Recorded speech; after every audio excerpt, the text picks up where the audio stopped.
Wes Goldberg, holy shit. Holy shit.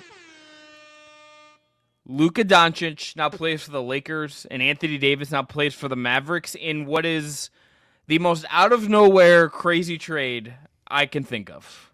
We're going to talk about it. We've got 8 questions to break down this trade and what it all means.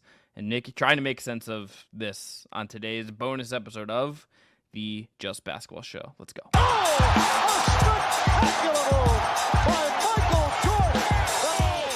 LeBron James with no regard for human life.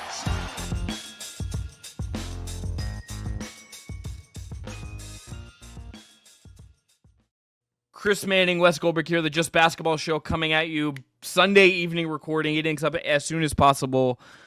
We had a busy Sunday. We were out living, doing our thing. I went to Cavs Mavs, which I want to talk about a little bit, Wes, when we talk about Dallas, because the vibes are bad, come radiating off of the Dallas Mavericks. But if you haven't already, subscribe, rate, review. But let's not waste any time. Let's just dive in to the big news of the day, and that's Luka Doncic is now a Los Angeles Laker. Anthony Davis is now a Dallas Maverick. A trade that goes down just after midnight Eastern time. A lot of people, including myself, I think including Wes, dead asleep. You wake up in the morning, you find out this trade that no one could have seen coming, that there was no whispers of, no nothing has happened. And Wes, I just want to ask question number 1 to you straight off the bat. What the heck are the Mavericks doing? What are they doing trading Luka Doncic away? I can't sit here and say I condone this behavior, but I'm thinking about the patterns of stuff and the way that the NBA is behaving in this new salary cap system. And it is clear more and more that teams are trying to get ahead of stuff, right? Whether you're Minnesota trading Karl Anthony Towns, or you're the Sacramento Kings opening De'Aaron Fox up for business before the trade deadline, or in this most dramatic sense, the Dallas Mavericks trading the face of their franchise a couple months before he's set to be eligible for a Supermax extension. Teams more and more are just trying to get ahead of it. And they don't care if it's the summer, and they don't care if it's before the trade deadline. And it doesn't even sound like they very much care about what their options are, by the sounds of it, right? The sense of timing that front offices used to have in terms of, well, if we do this at this point, we'll probably get the best return. I would love to know what the calculus is and what NBA front offices know that we don't, because I'm still sort of scratching my head about why are these things happening before the trade deadline? This stuff always happens in the offseason, if ever, and we've never seen anything like Luka Doncic getting traded this way. But if a star is traded, it tends to happen in the offseason when the options are just, there's more of them. So I don't know what's going on, but clearly teams want to get ahead of this stuff as much as possible. And maybe it's as simple as the NBA stars have had the leverage for years. The player empowerment era ushered in a world where when NBA stars are ready to leave, they dictate the terms. And I think this might be a little bit of front offices kind of pushing back and being like, before we think you're going to leave, we're going to trade you. You know what? You don't quit, you're fired. It's kind of like that. And I wonder if that's what the Kings are doing in shopping De'Aaron Fox and letting him know that he's available, and what Dallas just did with Luka Doncic. Dallas must have had some sort of sense of something. They know something that we don't. That's the only explanation for this. Nico Harrison, who we said might have, before the year, labeled the Mavericks as maybe the best front office in the sport. They have to know something that we don't. And I still don't know whether or not I condone the behavior or not, but they have to know something that we don't. And maybe that something was Luka was always going to go to the Lakers anyway, so we might as well get the best player for him. And if you do this now, as opposed to a year and a half from now, when there's no chance of getting Anthony Davis, maybe they just said, you know what, let's just get ahead of it now and get Anthony Davis. But even then, I'm like, you were in the finals last year. Maybe you would have had a chance to win a championship before Luka left. So it's still none of it. Every time I try to talk myself into why this makes sense for Dallas, I end up talking myself out of it just as quickly. There is nothing about this that, to me, makes any sort of sense, right? Like, I cannot explain this. I cannot.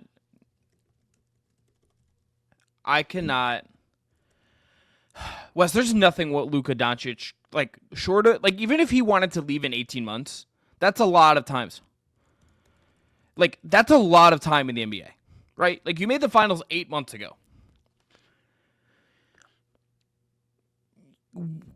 There's nothing new that, as far as we know, again, what we're saying right now on Sunday as we're recording this, at hours after the trade, there's nothing that we have learned about Luka's behavior or anything that makes me think that there's like a impetus for them to do this, right? Like, well, they were concerned. Like, the report, that's the thing. ESPN reported that there was concerns about his conditioning. I just kind of don't care. And that he was up to 270 pounds. Great. I kind of don't care. I know that sounds crazy. I just don't. No, I don't care either. I would care if I hadn't just made the finals. And I was in the Western Conference Finals 2 years ago, by the way. Like, this is a team that has been a perennial contender with Luka Doncic leading them in 2 different iterations of the roster. And so it would be one thing if I was concerned about his conditioning and didn't have the proof of concept. But he has proven that it doesn't matter how much he weighs or what his conditioning is, that he's good enough to get you to a finals. So I have the proof of concept. So if you're good enough to get me to the finals, I don't care if you're 300 pounds or 100 pounds. You're good enough to get me to the finals. That's all I care about. And he's proven that, I would argue, twice already. Because like I said, they were in the Western Conference Finals 2 years ago. Once you're there, you have an opportunity. So, like, I get and I get that he's hurt right now, and I get that is there's maybe something that to me is like, if I wanted to read into this too much, I would wonder if there's something with this calf injury, that how it's gone, and maybe it's that specific weight and other stuff we haven't learned yet. That is the frustrating part, and what is annoying them, and what is making them concerned. Okay. Let's just say that is true. Let's just say like that is you can say, and I wouldn't agree with this. That is reason enough to trade him. There is no world where the process of you trading Luka Doncic should just be we negotiate with one team and target Anthony Davis, who's older, not as good, and we get 1 pick back. And you're trading Luka, right? By trading Luka, I almost would even, especially if it's the 2029 pick. I'm almost assuming that pick is probably not going to be the greatest first round pick of all time. I would kind of bet that pick, not with Luka anymore. Yeah, not with Luka, exactly. Because you're not getting even a good first back. So if you were so sure you were out on him for the ways he handles himself and all of this stuff, which you've known the whole time, you are doing your organization a blatant disservice. You're doing a bad job as a steward of the franchise if you're Nico Harrison and operating this way. I get that maybe you wanted certain things. You were better off in trying to get more out of the Lakers by negotiating with other teams. You were better off probably taking the longer, painful rebuild, saying, you know what, like, we just are out on Luka, which is, again, a mistake. This is a top 5 player in the world, even with all these issues, and saying, we're just going to get the most we can and reset this and move on. The way they did this to me is almost more, it's not more infuriating than trading Luka because it's all about the player, Wes, but I think the process here to me feels incredibly short-sighted and just, frankly, this is bad franchise stewardship by the Dallas Mavericks and what they did here. Yeah, and Nico Harrison during his press conference said that they had targeted Anthony Davis, and that's why the conversations went the way they did. And I would say, great, you got your player. Why didn't you get both of the Lakers picks? You could have got. Why was it only the 2029 pick? You had the best play. You have a franchise player here. You have a top, I would argue, top 3 player in the NBA when he's healthy. And you couldn't get both of those first from the Lakers? Did you even ask? Did Rob Pelinka say no once, and then you were like, okay, I guess that's the end of those conversations? That's the part. Yeah. So you're totally right, Chris, in that the whole process on this didn't really make much sense. I understand maybe you wanted to keep things under wraps. You didn't want stuff to leak out. Okay, I guess I understand that. My other question would be why? Is it more important for it to not leak out, or is it more important, to your point, to be a good steward of the franchise and say, the hell with the leaks, I don't care. I'll risk all of that as long as we're getting a maximum return. It's insane that Mikal Bridges got traded for more picks than Luka Doncic did. Yeah. I understand that the Brooklyn Nets didn't also get Anthony Davis, and Anthony Davis is a good player. Like, this was a guy who was on MVP ballots after the first month of the season. I don't mean to belittle his inclusion in this, but the fact that you only got the 1 pick, and then Nico Harrison being like, well, we also got Max Christie. Congrats, dude. Congrats on the Max Christie of it all. Like, really? I'm watching that press conference, Chris, and I'm like, you're doing cleanup. This is a cleanup press conference. This is like literally like a press conference with FEMA and the mayor after a hurricane goes through your city. Like, you initiated this. Yeah. Why is this a cleanup press conference? This is you went out here and said, they called the Lakers and said, do you want Luka Doncic for Anthony Davis? Would you ever do that? That's what the reporting is. Yeah. So why am I getting the cleanup press conference? Nico Harrison, if you felt this strongly, which is the only world where you make this kind of trade, that you feel this strongly about it for whatever reason, you should be out here touting why this is the perfect trade and why it's a home run and you all just don't see it. And it didn't feel like that press conference whatsoever. So there is something about, there is a piece of this that we don't know. That is the only explanation for this, because I can't imagine a front office acting this way. This behavior makes zero sense to me. Even if like the funniest thing I've heard in listening to some of this was Russillo was like, he could be smoking cigarettes and like I would still just like keep him, and it's like I kind of feel the same way. Like short of him doing something like beyond like normal superstar bullshit, like that is extracurricular for lack of a better word, like I'm not getting out of the Luka Doncic business. You suffer through 2 decades of being a shitty franchise to get a player this good, and you just kind of punted on in the middle of a season after 8 months after you made the finals. There's no world where I can ever, I think, explain this away or make sense of it. And I understand the injury part of this too, the injury history, but you also traded for a guy with a pretty decorated history of injuries as well. So that's also the part that doesn't quite add up. Even if you think that, look, Anthony Davis' conditioning is a lot better, and it is true that he's been much more durable and healthy these last couple of seasons. So maybe there's the belief that that's past it, like he's past all of that. He's also 31 years old, going to be 32 in a couple of months here. So how past is it that he's of these injuries? This is the part. It's head scratching in a lot of ways, but I know. So to answer your question, what the heck are the Mavericks doing? IDK is pretty much my summary of it. But I know you have a lot more questions that you want to get to. Yeah, we'll cover some of this more. So, all right, number 2. This is more of a inside baseball question a little bit, but I think it's worth asking. How does a trade like this even materialize in the modern NBA with aprons and less stars feeling like they're moving around? This to me, I believe it's the first time 2 All-NBA guys from the previous season have been traded for each other at the deadline. I'm almost floored at the money moving around here, and like you really needed the Jazz to like absorb salary to even make this work. I think even Wes, in this world where stars have so much control, like I think one of the interesting parts of this that we're going to learn is as we go is like LeBron, by all accounts, had no idea of this. I don't think by extension, but Anthony Davis isn't knowing about this, that Clutch had any idea that this was happening. The fact that this was kept out of like agencies and like just done. Franchises talking to franchises, to me, is like probably the only way any of these kind of trades can even happen. Like once you get the parties involved, I think the process has become much more complicated. This kind of trade, I think, only can materialize in this world where they just probably like the negotiations are limited, but that also is just like not how you get the most out of this. Like there's like a benefit, I'm sure, to keeping it secret, but also like you cost yourself doing. Like, I think this only happens if you keep everyone actually out of it and keep the players and not like give them any agency in this process.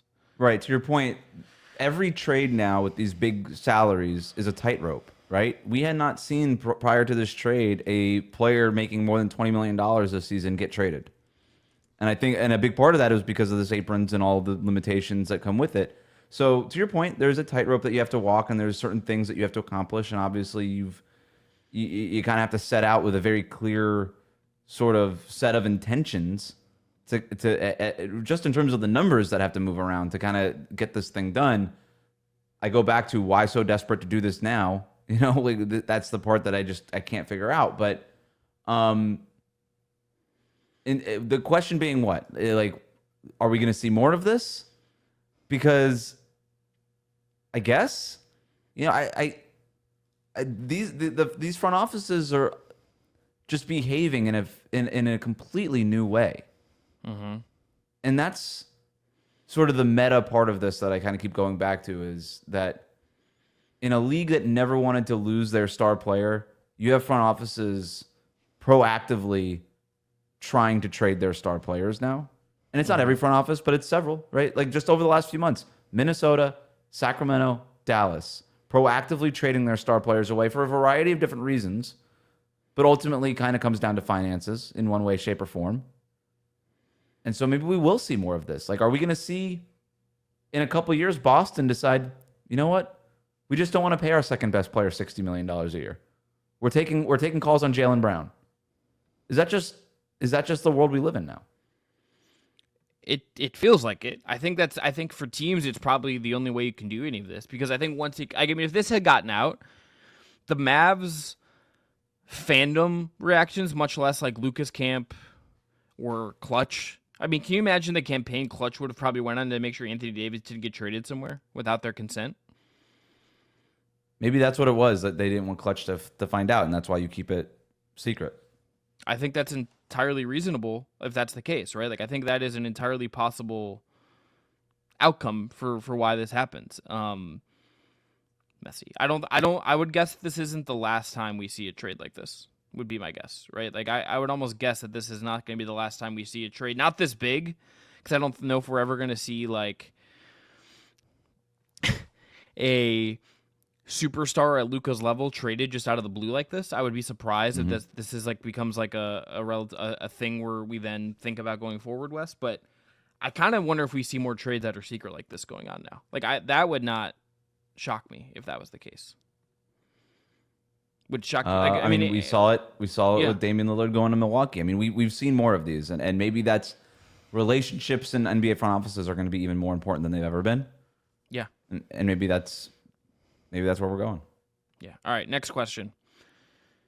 Is there any way? Let's just play devil's advocate for a second. Is there any way that this was a good move for the Mavericks franchise? We've talked about the value part of this, but is there any way that this? All right, let's works do out? I like this question because like this is there's going to be somebody this week who comes out it's a and great says, swerve. Dallas won the trade. Yeah. So let's make that argument, knowing that we don't mean it. Look at who's winning in the NBA now. It's big lineups. It's teams that can defend at a high level. In today's NBA, everybody can score. What I need is players who can defend. You look at Cleveland, 2 bigs.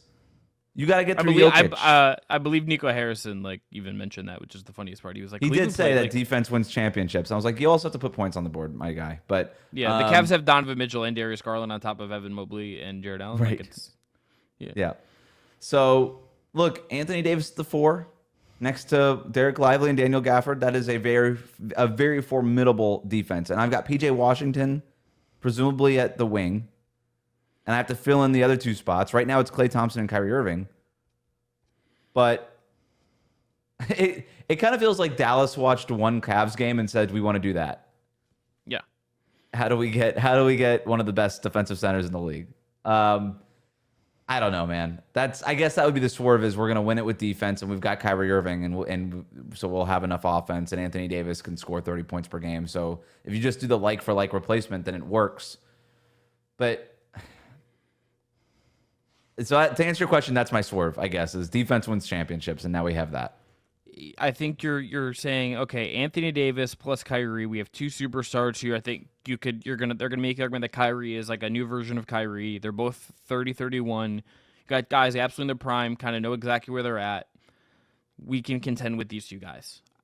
And maybe here it is. Maybe it's we don't know when Luka's coming back. We're in our championship window right now. We don't think when he comes back he's gonna be ready to play. We don't like his conditioning. Anthony Davis is ready to play right now. We've got Anthony Davis. We've got Kyrie Irving. It's ready-made, turnkey, pick-and-roll offense. We know how it works. We can do this. We've got Jason Kidd, who coached Anthony Davis to a championship as a 4, so we know how the model works. We're going to win a championship this year, next year, with this roster. And then after that, who cares? But we're going to win. We're going to win a championship in the next 18 months, and we think that Luka won't be ready to play at a high level within the next 18 months because we know something that everybody else doesn't. This guy's ready to go, and this is the best player that we could trade for, that we could trade Luka Doncic for. And so we went ahead and got him. Which, okay, I guess. Like, I don't know if I buy. Like, that's the logic. I'm trying to sell it, and I'm trying to. It's a product I don't believe in, Chris, but I'm trying to sell it. Yeah, that's what we got to do. All right, the Mavs. There's a lot to go here. I just want to say I saw them on Sunday in Cleveland playing the Cavs, which is normally like Luka was out, so it was already taking away from it. But that's usually like a really big game on the Cavs calendar, not because like a rivalry between the teams, but because there's a huge Slovenian population around here, and it becomes like a big thing with Luka.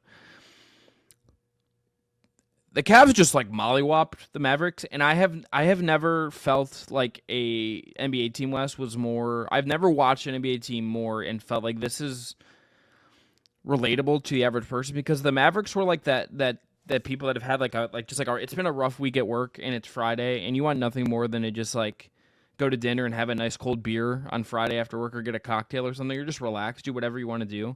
But you have to show up to work because you want to get paid and do your stuff. Like, that's what they felt like they were just so they weren't getting fined. Like, they had no desire to be there. I can't even fathom how this goes over, like, in a locker room or what you do, like, in the situation, right? Like, everything was built around him. Everyone saw it was, like, a lot of the guys were there last year when they made the finals. He makes all their lives easier. And it's not even like I'm sure they're not going to, it's not like anything about Anthony Davis per se, but you just like have this happen. I mean, out of nowhere. Went to Dallas, presumably to play off of Luka. Yeah, at least part of it. And now he's looking around. He's like, "What the hell, dude? I just got here." Yeah, like, why am I here? What am I doing? Is this team even good? Yeah, like I don't understand. It's wild. It's absolutely wild. Doesn't surprise. The shock is going to reverberate within that Dallas locker room for a very long time. And we don't know, by the way, when Anthony Davis or Luka Doncic are going to be ready to play for their new teams. Luka, because he's still coming back from this calf injury, and then Anthony Davis he's coming back from this abdominal injury. So we still have no idea when these guys are actually going to play for their new teams. No. The funny thing is, if Luka, I know there was like the 4th was floating around for a possible Luka return day. Can you imagine if his debut is Thursday against the Warriors? Let's go. That'd be sick, honestly. Like, that's kind of what I'm rooting for. I don't know if that's going to happen. First, one of the first things I looked up is, when do the Lakers play in Dallas? It's like one of the last games of the regular season. I swear to God, if they cowardly rest Luka for that, I'm going to be pissed. They won't. They can't. The NBA will make sure. There's no way. This is the gift for there's no greater gift for the NBA than Luka Doncic in LA. This is amazing for the league. Yeah, need this very much. All right, next question, Wes. Where do the Lakers now stand in the title picture? They are, to me, a title contender now. The Lakers are inner circle championship contender. They still have to make another move or two. They got to go get a center. I know we're going to talk about that here in a second. Mm-hmm. But you put Luka Doncic by himself makes all the things possible. We just saw it. He brought that. He dragged that Dallas Mavericks team to a finals. That's a decent Dallas Mavericks roster. That was not the Celtics supporting cast. That is not the Thunder. It's not even the Nuggets from 2023. They got there because of Luka.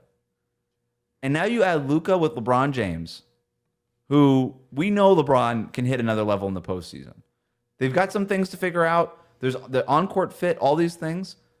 But if you have Luka Doncic, you have a chance. So yeah, the Lakers are a title contender now because they have Luka Doncic. Just like the Nuggets are because they have Nikola Jokic. Just like the Thunder are because they have Shai Gilgeous-Alexander. Just like the Bucks are because they have Giannis. Those are title contending teams. The Lakers are part of that group now. Not the favorites. Celtics, Thunder, Cavs. Those are my favorites. But the Lakers are on that next tier with all those other teams I mentioned. I agree. I'm also very, very fascinated to see. They're now, I believe, a second apron team. So, like, what they can do, I think, becomes really challenging. I think the LeBron-Luka part of it is going to... In some ways, I like it because I think it could get back to like a Kyrie LeBron kind of thing where it's pretty simple offense, but it is absolutely devastating. And Luka's even better than Kyrie was at that point when they won a title in 16 and had the best offense I think maybe LeBron's ever had. And with the 16-17 Cavs, that was just like an absolute wrecking shop that wins a title, if not for Kevin Durant going to Golden State.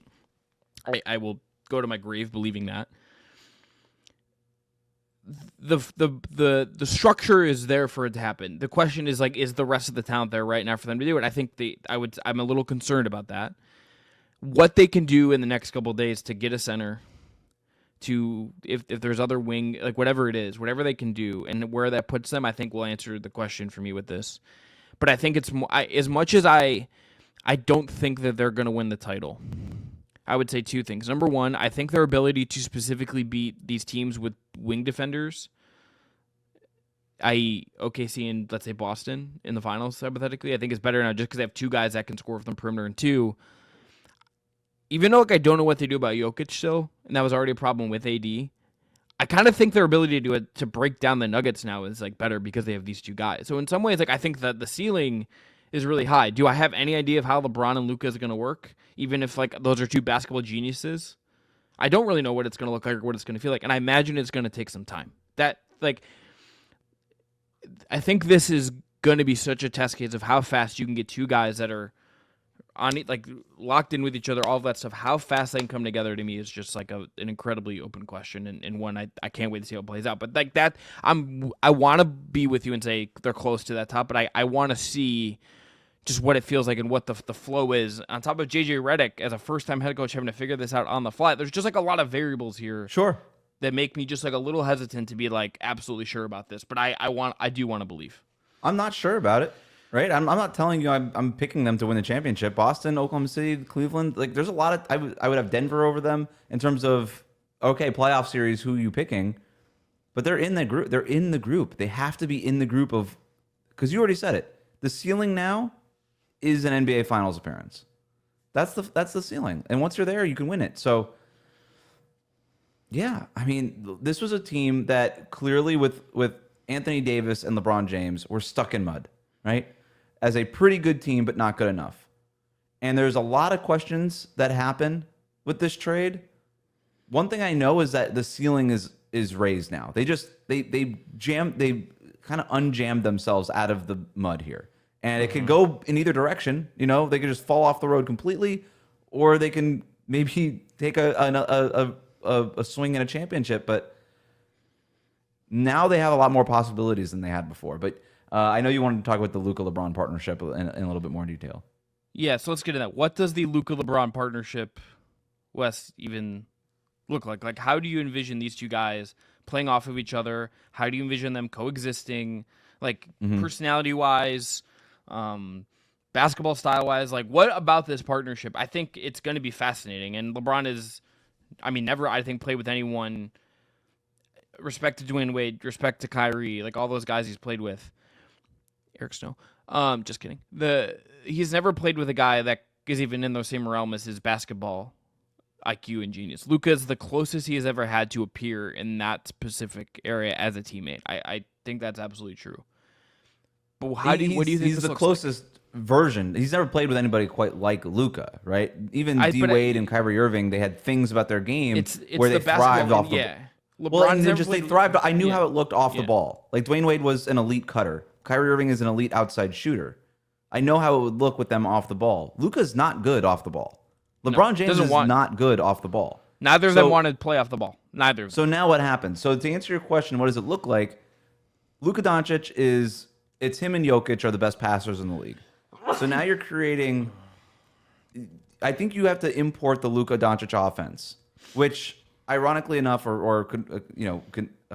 conveniently enough, I suppose, looks a lot like the LeBron James offense from 10 years ago. Mm-hmm. Put Luka in the middle of the floor. He's your point guard now. For this, the way to answer your question, there's a way it should look and there's a way that it will look, and I don't know that those two things are going to be the same. The way it should look is you import Luka Doncic as the engine to your offense, and now LeBron James takes an off-ball role, and that's what LeBron James plays like at 40 years old. I have no question. LeBron is an amazing cutter when he's engaged. We saw that when he played with Kyrie. We saw it at times even in the Lakers. Certainly saw it a lot in Miami. When he wants to be an elite cutter, he can be. Him backdoor, open for lobs, that kind of stuff, that is going to be there all the time because Luka is going to draw 2 and 3, and LeBron can cut backdoor. And that could just be the fulcrum of their offense, and you surround them with shooting, and that can really work. That's how it should look. Will that work? I don't know. There's reports that LeBron had always wanted to play with Luka, that this was a dream of his. Cool. We've heard him in the past talk about, I want to take a step back. I don't want to do all the ball handling. He asked Kyrie to do it. There was a couple of weeks at the beginning of the year where the Lakers offense was running through Anthony Davis. But every time this has ever happened, the offense always ends up getting tilted back in LeBron's direction. And he ends up doing all the ball handling. And it's one of those cases of I'll believe it when I see it for a sustained amount of time with LeBron. You really want to play off the ball? You really want to give up some of these ball handling duties? Do it for a full season. I haven't seen it yet. Luka, to your point, Chris, he's the first guy at this stage of LeBron's career who is better at this than LeBron James is. Yeah. He should be running the offense. So that's I kind of think this is where it has to go. And I think LeBron at this stage is smart enough to know. Now, if you're getting off-ball LeBron, who can do all that cutting, and maybe he could be a little bit more consistent with his defensive effort because he's not handling the point as much anymore, that's how it could look. And so you just have LeBron playing off-ball, Luka Doncic at your point, and you surround him with shooting, go find a rim-running center. Maybe that's all it is. Maybe it's that simple. I think there's a way where it looks simpler than I think people are giving it credit for right now.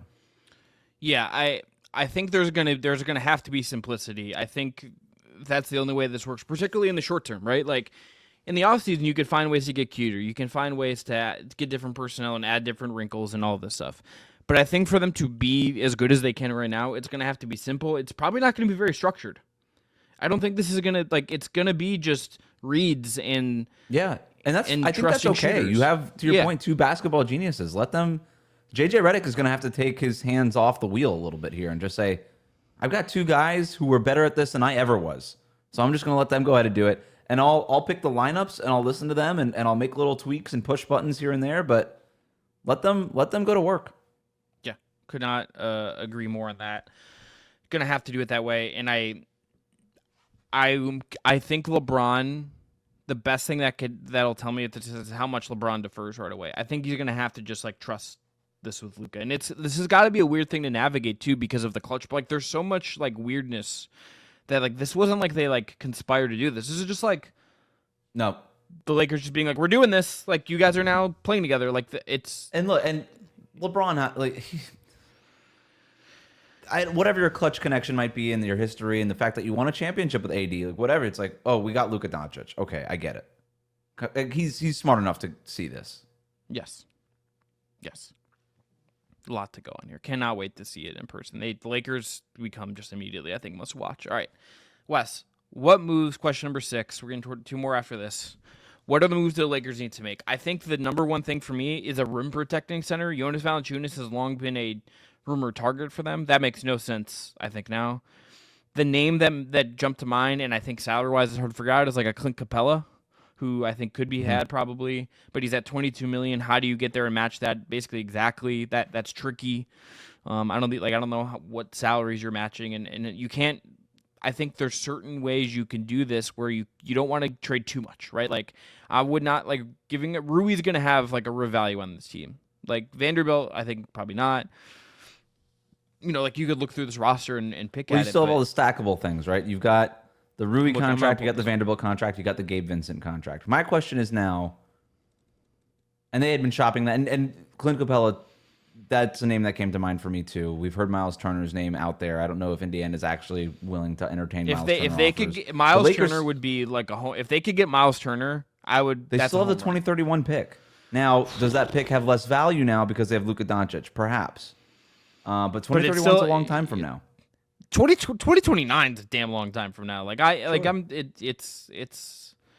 all right. So here's my question. Miles Turner. I'm going to pull this up. Miles Turner is making how much? He's at 18. All right, so 8. That's easier to match as well. Then you can just pay him and just 19 million. Rui is close. Yeah, you do Rui, stack another contract on top of it, and you're pretty much there with the first round pick. Rui and Christian Wood, and you're there. Now, I don't know if the Pacers do it, but it didn't stop you from getting Luka. So you call. I think you call about Miles Turner. I think you call about Clint Capella. Do you call Brooklyn and ask, what's the price on Nick Claxton these days? Do you call, I think you call any of those teams. Do you call Portland and ask about Robert Williams III? I think you just start canvassing the league and just trying to figure out what's the best deal that we can get here. Here's my question. Mm-hmm. We know about the stackable salaries and the guys that have been shopping this whole time. Do you shop Austin Reeves now? Who had been reportedly untouchable because he's on a great contract, and he is. But you talk about redundancies. I don't know where Austin Reeves necessarily fits in. because the LeBron Austin Reeves pick and roll was good, and Austin Reeves, I think, best utility of this roster was his ball handling. As an outside shooter, he's okay, streaky. Is there a world where you just sort of elevate Dalton Connect back into the starting lineup because you need you need like that spacing? And do you start moving shopping Austin Reeves? You don't shop him for anything, but if you can go get a legitimate center, like Indiana, I don't think they take a 2031 pick for Miles Turner. I don't imagine that that's necessarily what the Pacers are looking for. But could you do Austin Reeves for Miles Turner? That's interesting to me. Yeah, or even like can you do Austin Reeves to Orlando for Wendell Carter Jr. and maybe a couple of picks or something? That would be interesting. Yeah. So does Austin Reeves now, in other words, become, and I don't want to do the whole fake trade machine here, but does Austin Reeves become a piece now to shop around and make and upgrade the roster somewhere else now after a Luka trade where before it seems like he was untouchable? Yeah, this is also the kind of team that if they like on the margins, like I could see like them just like Shake Milton's at like 2.8. Like, can you just like find like a role player that fits you better on the fringes? I think Reeves, to be clear, like if you can find a $12 million like Reeves player and go get him that fits better, I'm doing it. Like I'm absolutely doing it. I think because now you're talking about you can add like a legit piece. Austin Reeves is an awesome player on an awesome contract. If you're actually shopping him, you can go get a guy who fits on Luka's timeline now, because now the Lakers are working on Luka's timeline, not on LeBron's timeline. And these like Gabe Vincent, Jared Vanderbilt, let's put these together and see what we can get. Band-Aid solutions, that's all LeBron timeline stuff. Yeah. Yeah. And I think on a Luka team, Austin Reeves just doesn't have as much utility as he did on a LeBron James team.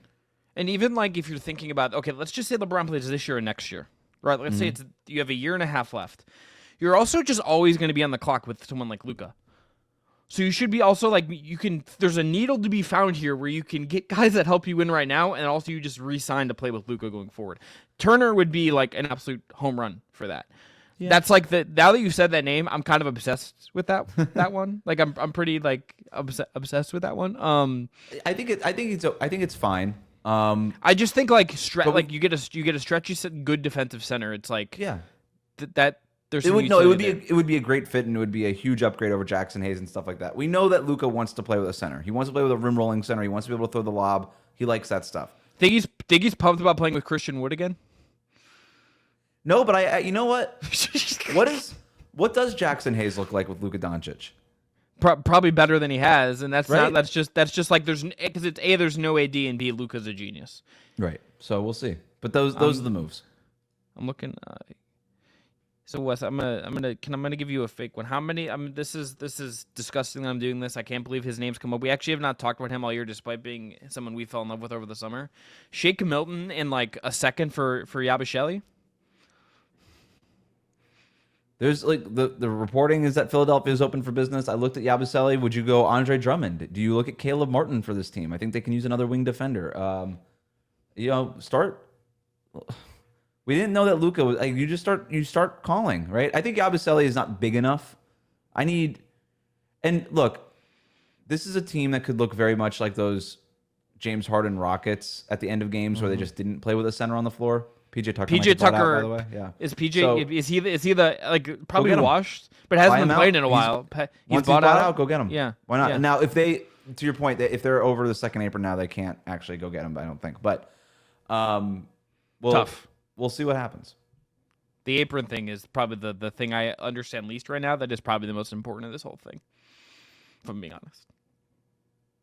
All right. 2 last questions, Wes. Who is better off doing this trade at the end of this season? Do you mean had they done it at the end of the year as opposed to now? No. Or I'm saying who ends up being better off at the end of the year? Who's better off when we get to July and we look back at this trade? Who's better off? I think it's the Lakers. I don't think it's there's a point I'm getting here, because question number 2 is who is better off doing the who is going to look better 5 years from now having done this trade, and the Angels the Lakers. This is to bring this full circle. This is why I can't understand what Dallas is doing here.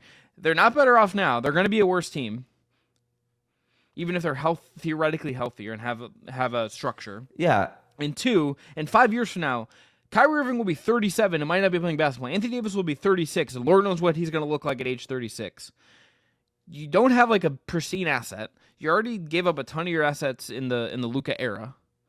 What is your like 5-year plan to like you're going to be like you could easily be on the Wizards timeline in 5 years if you're Dallas. Like that is more on the table now than it ever was when you had Luka. All the weight stuff aside. And Kyrie's going to need a new contract also this summer. And or potentially he's up for an extension. Yeah, so, and Anthony Davis has 2 years after this and then a player option. So like you're theoretically on the clock with him. I mean, you're 2 years away shock you? But wouldn't shock you if in a year Anthony Davis is like clutches like, yeah, he doesn't really like where Dallas is going. He'd like to be traded, and then he's playing in Chicago. Well, let's do it. So 5 years from now, LeBron's retired. If Luka Doncic, if the concern is really his conditioning and his health, what if Luka has an Embiid style drop where he's just not available for half the games? Yeah. You're paying him $60 million a year. So your cap is tied up. What if Dallas looked at what's going on in Philadelphia and said, we don't want that for us. That's not the future that we want. So now they said, let's just get off of this now before we have to pay that contract. It's somebody else's problem. We get Anthony Davis at 31 years old, Kyrie at 32. We can win. We have a window, a small window, but we have a window for 18 months. And then we're out, and then we're just rebuilding. And we got one Lakers pick, and we got and now we're just rebuilding. Now the problem is that they barely have any of their own picks over the next few years too. But maybe you trade AD in a year. Maybe you trade Kyrie Irving in a year, and you start getting some of those picks back too. And you said, "Yep, we're rebuilding." That was real. It was cool. We got within a shot of the finals once. Made a little bit of a playoff run with AD and Kyrie Irving once or twice. And now we're just hitting the reset button on it, and we're rebuilding around Derek Lively or something. Anthony Davis, you now play for the Oklahoma City Thunder. I mean, I think Anthony Davis would have a lot of trade value right now, and in the summer if you wanted to move him. He becomes like the number one guy. Are we sure he's not getting traded in July? Top of my list. He's on my board. If I'm another team right now and I'm interested in a player like Anthony Davis, he's on my board. I'm calling about him. Probably not now, but I'd be calling. In the summer. I think it's like July when we see where this goes. We see how we have not heard from him yet. The only thing we know about Luka is that he didn't take Nico Harrison's phone call because he's probably pissed. Felt blindsided, which very understandable. Mm-hmm.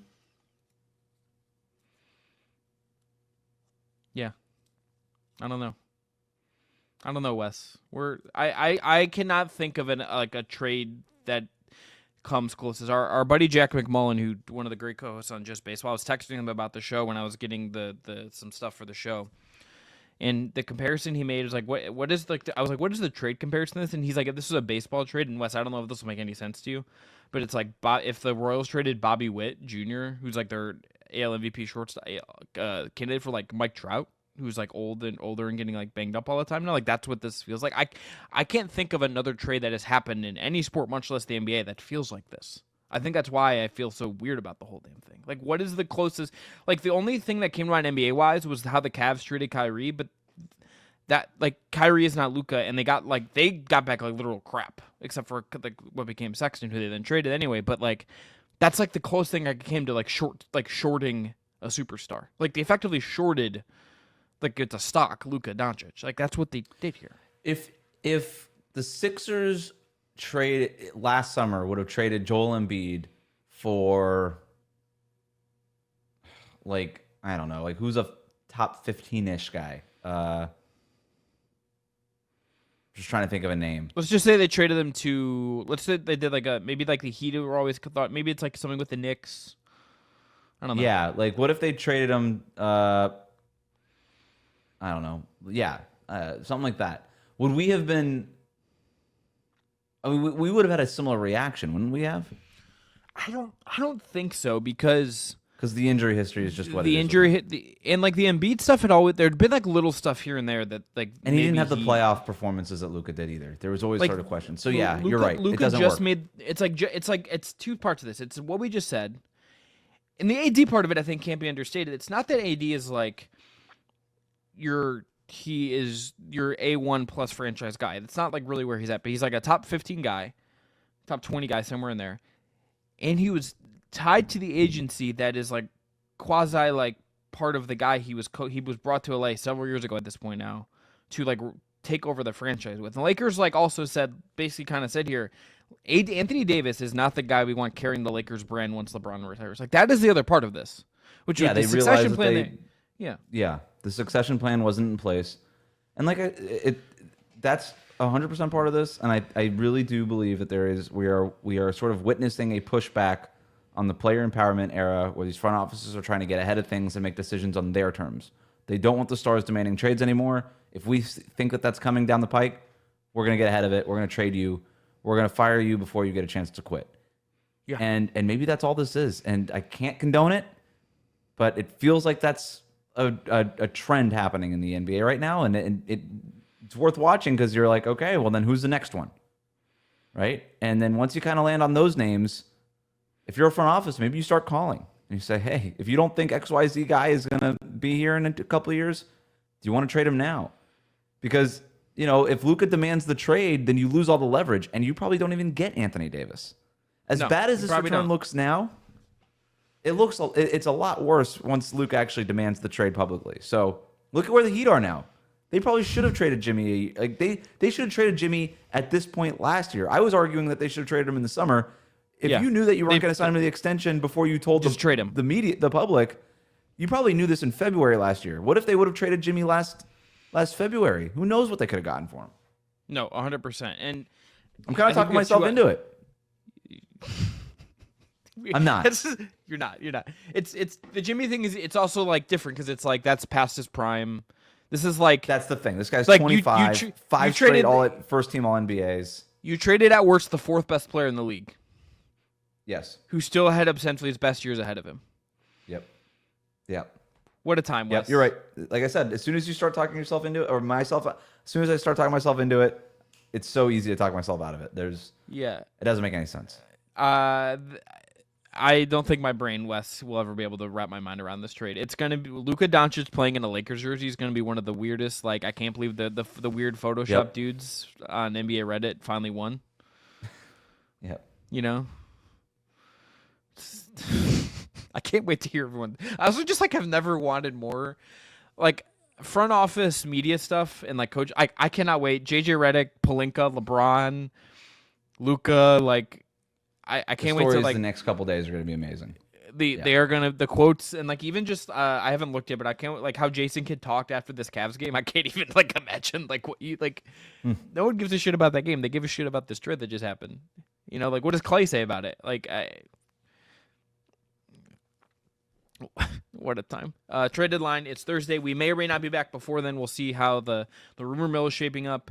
But at the latest, you will hear from us Thursday. NBA trade deadline reaction. Can't imagine there's a bigger damn deal than this. We thought we might get Jimmy Butler. Maybe someone. Brad, we'll ask you this, Wes, and on this. What would be more shocking to you, this trade or Bradley Beal waiving his no trade clause to go somewhere else? Like, what would shock you more? I think it might be Bradley Beal. I can't imagine anything more shocking than this. Yeah. Okay, I think Bradley Beal waiving his no trade clause might at this point. I think he might just like be bunkering down in Phoenix just to get his checks. But all right, we're gonna end there. Back Thursday at the latest. Maybe you'll nuke if we get some more movement. A lot more to come on this story, I'm sure. We'll react to Luka's debut. I will do a Luka reaction to his debut when he actually debuts the Lakers. That's going to be worth all the eyeballs. We'll talk to you then. Have a great start to your week, and we'll talk to you soon. Wes, we lied. We're back. Little late Sunday night breaking news. Hit the buzzer, Wes. Give me the sound. This is not quite as shocking.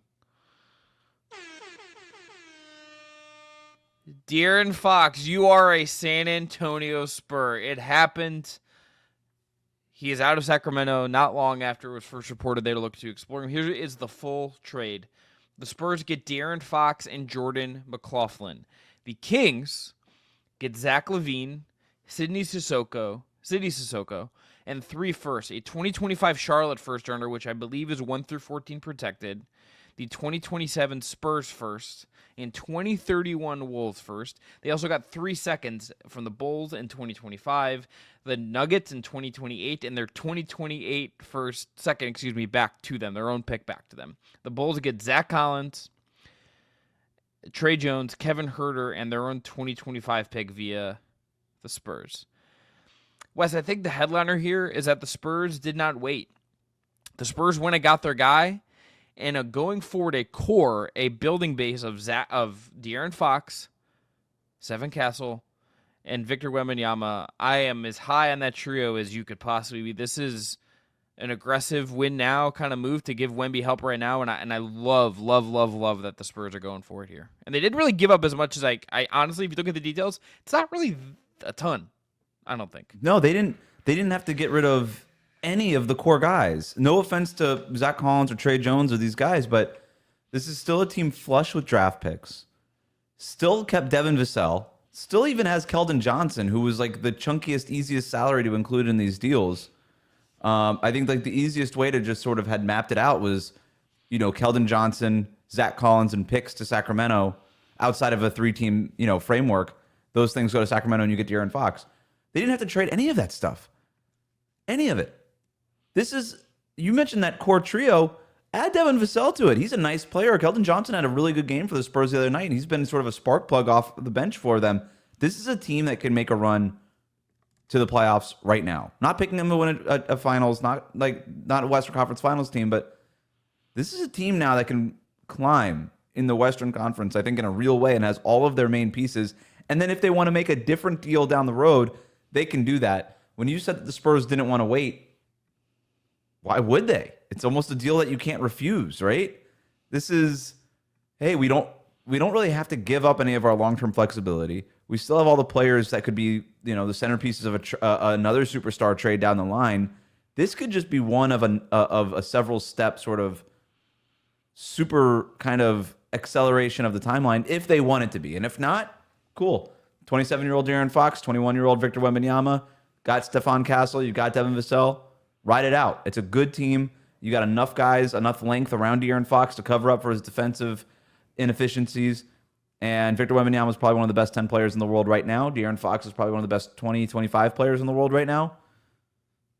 It's a heck of a deal for San Antonio. They knocked this one out of the park. No notes. I have no notes for San Antonio on this. Yeah, I don't either, right? Like I think if you think about this from the Spurs perspective, you got the guy that you wanted and you needed.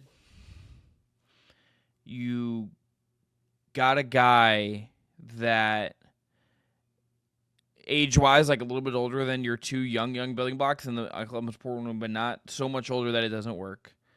He fits with them perfectly. I mean, Fox running pick and roll and pick and pops with Wemby, getting on the break with Wemby is going to be just lethal.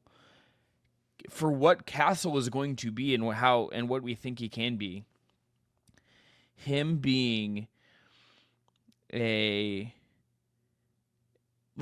a two-guard. A two-guard who's like a monster defender, can also create, and it gives him wiggle room to grow an offense and not be thrust into something right away, right? Like he's not a natural point guard, and he wasn't even projected that when in the draft. This is not a guy who you looked at and said natural point guard. And they even keep Chris Paul in the deal, which I think is sneaky big for them. Because now you get Chris Paul in there to show De'Aaron Fox the ropes. De'Aaron Fox has never had a mentor like Chris Paul. And I know De'Aaron Fox has been in the league, has playoff experience, 27 years old. Chris Paul can help anybody. Ask anybody who's ever played with Chris Paul. That's going to be it's going to be a sped-up PhD in point guard play. De'Aaron Fox is already a fine point guard. Or good, I shouldn't say fine. He's a great scorer. He's an okay point guard. Yes. Chris Paul could really kind of help him out on the point guard stuff, especially as it relates to getting Victor Wembanyama involved. Because Chris Paul's played with Wemby for a half a season now. Fox can walk in and be like, all right, here's how you get this guy the ball. This is a thing that can, like I said, can get kickstarted pretty immediately. Chris Paul, even next year, I don't know if he was going to retire or not, but this is a guy that I would want next year for year two for your full year of this. But I want him around the entire year. I want him just around. There's no downside to this trade to me for the Spurs. It seems by all accounts this is where Fox wanted to go. He is eligible for a big extension in the summer. He's probably going to sign it. You're in a great spot here. I think they nailed this. As far as an in-season trade goes, even though you look at 3 firsts, that doesn't even make me blink. I'm just this is fine. This is especially because they had a million of them. And the Charlotte one is a fake first. I don't know if I haven't looked to see how it conveys, but it's 1 through 14 protected this year. That spoiler alert: the Charlotte Hornets pick is not falling outside the top 14. Okay, right. That's not even a first. This is a A+. Spurs nailed it. One last thing on Fox. I'm sorry, before we move on to the other teams. Please. yeah, you mentioned sort of the age timeline there. He's 27 years old. This is a situation now where I think you can see the Spurs accelerating the timeline while Victor Wembanyama is on a rookie scale contract. We have seen how hard the apron has affected front office decision making. And the Eagles went to the Super Bowl and won it a few years ago with a quarterback on a rookie contract. Yeah. I'm a little surprised we haven't seen that version of that in the NBA yet. Yes. Like teams like San Antonio with a player like Victor Wembanyama or anything close to it tend to just be patient. You said they're going for it. They're going for it. They tend to be patient because they're like, oh, we have all this time and we don't want to make the wrong choice, so we're going to just wait for the right choice. Spurs said, we're not going to wait for anything. We've got this guy making $12 million a year. You could argue Victor Wembanyama has the best contract in the league. And so, well, we got to pay this guy $12 million. Down the road, we're going to have to pay him $60 million a year plus.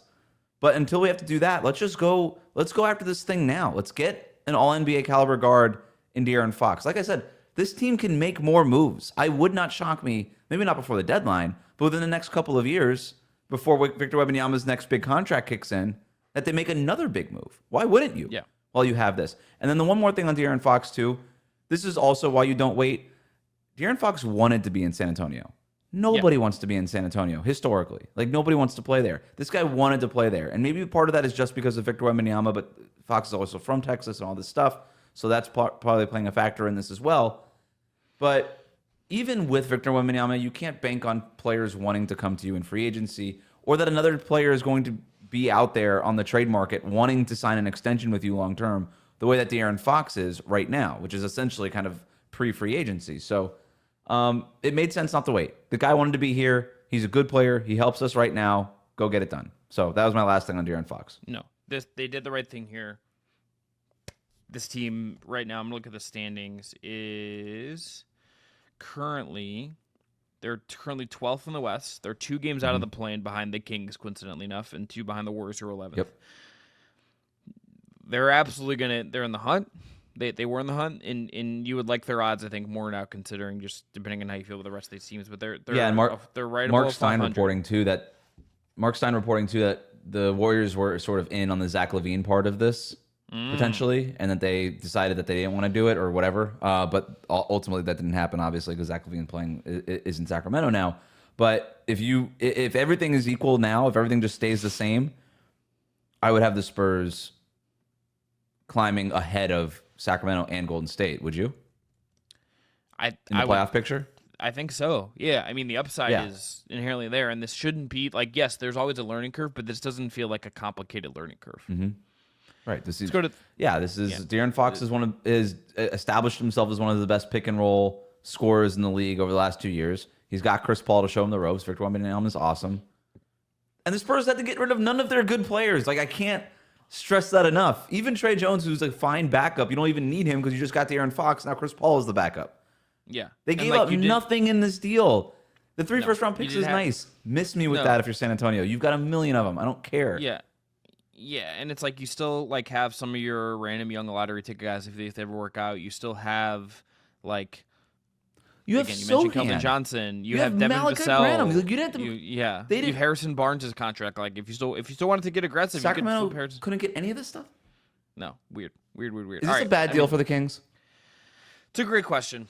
This is where I want to go next. Because the Bulls part of this, I think it's just like they got off Zach LaVine's contract, and like they facilitated this, and I think that's enough. I don't think they needed a lot for that. I think just getting out of the Zach LaVine era, and probably you would think now getting out of the Nikola Vucevic era later this week somewhere, just feels like the reset is coming for the Bulls, and that's probably good. I don't have a ton to say about the Bulls side of it. The Kings part of it is where my attention goes. All right, let's go there. Because here's the Kings get Zach LaVine. And yes, they got some picks, a lot of picks, which is good. But your core now is LaVine, who's under contract still for a while, Sabonis, who's under contract. You have DeMar DeRozan. You have Keegan Murray. But you're like a LaVine, DeRozan, Sabonis team now is where you've ended up. You fired Mike Brown. You have Doug Christie. Doug Christie's done a good job so far. We'll see if he ends up getting the full-time job. You'd think he has the inside track to do so. They are clearly doing a pivot here to stay competitive. and I get the impulse. I think Wes I think I even said, like, is this maybe a Levine team? I want to say, like, I spoke this in news, not really, I just guessed. I'm not sure this was a good idea. I'm not sure Levine for the Kings was a good idea. I'm not sure not taking a more aggressive path to the bottom wasn't the better idea if you had to trade Fox. Levine's having a great year. Should have been an all-star, or at least was in the consideration to be an all-star. It's a lot of money. And I don't think this team is worse now, and I don't really see a path for them not being stuck in like the 12th spot in the West for the next 4 years. Yeah, and I guess you could just say they were going to be in that spot anyway, De'Aaron Fox or not, like kind of vacillating between 8th and 12th or whatever it was going to be, basically a play-in team, and that's kind of where their ceiling is. But yeah, this doesn't do anything to change that. I like Zach LaVine. We've known that Sacramento has had Zach LaVine on their radar for a very long time. He makes sense with Domantas Sabonis in that he can space the floor and kind of be a pick and roll partner with him. But he's not the player that De'Aaron Fox is. And I still have all the same questions. Like you can almost view this in a good way if you're Sacramento. It's like, well, this doesn't fundamentally change the way we play, right? Yes, we lose De'Aaron Fox, but we're still going to be an offensive leaning team that runs 2-man game with our center as the fulcrum of our offense. But at the same time, you're like, well, this team wasn't going anywhere, and you didn't really change anything fundamental about it. I'd feel better about this if they at least got some defense out of this, if they got something else out of it. But they get Levine, who's not going to be any better than Fox defensively. He's probably worse than Fox defensively. And I still have all the same questions I had. So you're doing this for the picks. And you mentioned, so basically with that Charlotte pick, if when it doesn't convey, it's going to essentially turn into just 2 seconds. So they got 2 first-round picks and 5 second-round picks, essentially, out of this deal. That's a lot of picks. That's good. You better hope that if you're the Kings, you're banking on finding a star in the draft now, which is probably what you were always doing if you're Sacramento and you found that in De'Aaron Fox and then you had to trade him. But that's really the only way out of this. And then eventually these guys, like Zach LaVine's contract as it ages, it'll get more tradable with fewer years on it, and maybe you can pivot at some point. But yeah, right now it just it feels like, I don't know. Is it a bad deal if I frame it this way, Chris, as you kind of stayed the same, but then you just got 5 pretty decent picks back? It's like status quo plus 5 new picks. Is that? I think it's like the slightly diminished status quo. Like you have there's like some dust that's built up, or like there's a couple dents in the door of your car now, right? Like it's not quite the same. Like there is something different about changing from the Fox era, who is your homegrown guy, had been there forever, was at the front of this turnaround the last couple of years. Now he's gone. You've ejected that's gone. Like bringing Levine in just makes it a different thing. It just feels different. Yeah. So it's like a dented version. Like you gotta take it to the repair shop. I think this would also sting less if I'm the Go ahead.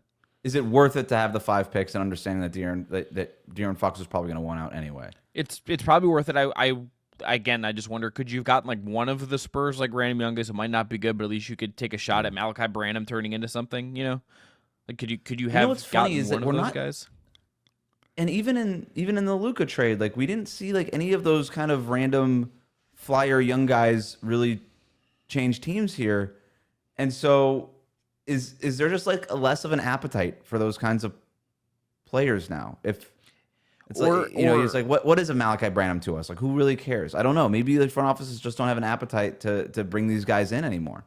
Or is it like the teams want to hold on to them because of aprons and wanting to have like some kind of cheap salary on their books? Like maybe they're just untouchable almost in a weird way now. Yeah, could be that too. I think that's part of it. Can I ask? I'd say one other thing about the Kings that would, I think, make this sting less if I were them. If Keegan Murray hadn't felt like he really has regressed, I would feel better about this if I were them. If I feel like Keegan Murray could step in to this something of an absent Fox and really ascend to another level. He's playing more minutes this year, but his shooting percentage is down. His 3-point percentage is down.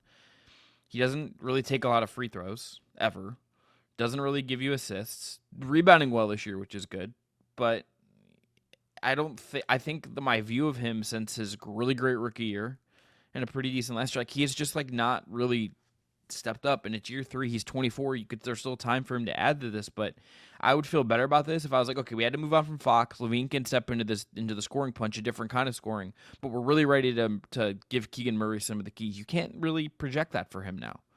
Like that's not what he is. And that would have been your one option at having a star in house that could have helped you here, and that's just not what Keegan Murray seems to be. Yeah, and clearly Sacramento was targeting Zach LaVine here because there probably was a version of this trade that was just with San Antonio where maybe you do get a Keldon Johnson or something like that back. Did they ever ask about Devin Vassell? Were they ever interested in Devin Vassell, who isn't as good of a player right now as Zach LaVine but has a much higher upside, right? Who you probably would consider more valuable in a trade. So they clearly targeted LaVine, which means that Sacramento has no interest in taking a step back. I think that's what the Kings have signaled with this deal is we want to remain competitive. To whatever degree we're competitive, we want to remain competitive. We don't have an interest in taking a step back. We want to compete for a playoff spot. Like, we're not ready to go back to Sacramento Kings out of the postseason for 2 straight decades. We're not ready to go back to that. So they don't have an appetite for that. They signal to the league that they want to be competitive, which means that they're probably not going to trade DeMontis Sabonis. They're not going to trade these other guys. This is what they're going to try to. This is just what they're going to be. And if you're a Sacramento Kings fan, that's probably going to be a pretty hard pill to swallow. But at the same time, at least you know that you don't have to go back to the doldrums of 2 straight decades out of the playoffs. Or maybe you will, but at least you'll be competing for a playoff spot. So I don't know. I suppose it could have been worse as a return if you're Sacramento. They're fine with being mediocre. Most organizations should be criticized for that. Sacramento gets a little bit of a pass in my mind just because of how bleak things were for so long. The other thing I would say is, and this is sort of impossible for us to know, Wes, so maybe it's not even worth diving into too deep, but the working behind the scenes of Clutch, to knowing that he wanted to go to the Spurs, did that prevent something of a bidding war? Did that say I think maybe you might be overstating the Clutch part of this. I do think that just by nature of him being up for an extension, like we've seen players in this situation, regardless of their agency affiliation, be able to dictate terms a little bit. Yeah, and him, would you have gotten one more good pick at least out of this if this was a little bit different, right? Like if there had been a bidding process and there was a reasonable number 2, the Lakers obviously off the board, but was there another team out there, the Heat, let's say, that would have wanted Fox? Maybe that changes. I don't know. Maybe, but they also didn't have the LaVine piece, right? And then for Chicago, you needed specific kinds of contracts that come off your books, and they got that in this deal too. So when you kind of look at the parts that moved, it did sort of make sense for all the sides. My only criticism would be Sacramento. It feels like they should have still gotten more, and it feels like they could have gotten more while keeping all the the main pieces, such they are. Sure. So, yeah, I don't know. Maybe, but as soon as San Antonio was willing to play ball, that was my only question all along was, well, I know De'Aaron Fox wants the Spurs, but do the Spurs want De'Aaron Fox? Yeah. And as soon as that box got checked, there was going to be no second tier options. Even if Miami or Lakers or whatever, it was going to be, well, San Antonio wants me, so get me there. And then I could start telling even Miami or whoever else, no, I don't want to re-sign with you. And I think for the Kings to maybe put a bow on this, I would prefer LaVine over the version of the trade we've seen where maybe Jimmy Butler is the one that ends up in Sacramento. If I'm them, I would rather have LaVine, who is paid and under control, and I think will be a good sport about all of this, where Jimmy Butler has the player option. And even if you're excited about getting Jimmy freaking Butler in a Kings and what you could do with the marketing of that versus the LaVine, I do not think bringing in Jimmy Butler allows you to kind of keep this train rolling along. That would not have worked in the way that bringing in LaVine will. Yep. So Jimmy Butler's getting traded. The Jimmy Butler thing never made sense for Sacramento. So they obviously wanted LaVine. They got LaVine. Congrats to Sacramento. But real big congrats to the Spurs. I do hope that this isn't the last. I don't know. I'm excited to see this from the Spurs. I would be shocked if anything major happened in San Antonio between now and the deadline. You want to see how this De'Aaron Fox things works out. But that's a situation I'm monitoring over the next 12 months because they're, if they want, primed to make another move and add another big name to De'Aaron Fox and Victor Wembanyama if they want. Yeah, and even maybe there's a way to keep Stephon Castle on there. There's a thread they can a line they can walk without really having to just dipping into picks and not giving up Castle. Because honestly, I'm so high, I would not want to. Castle's untouchable, Wembanyama's untouchable, and now Fox is untouchable. That's it. Yeah, you find the right front court or wing partner for Wemby, and look the heck out. All right, we're going to end there. I'm Chris Manning. That's Wes Goldberg for real this time. Back later with more Just Basketball. Have a great week, everyone.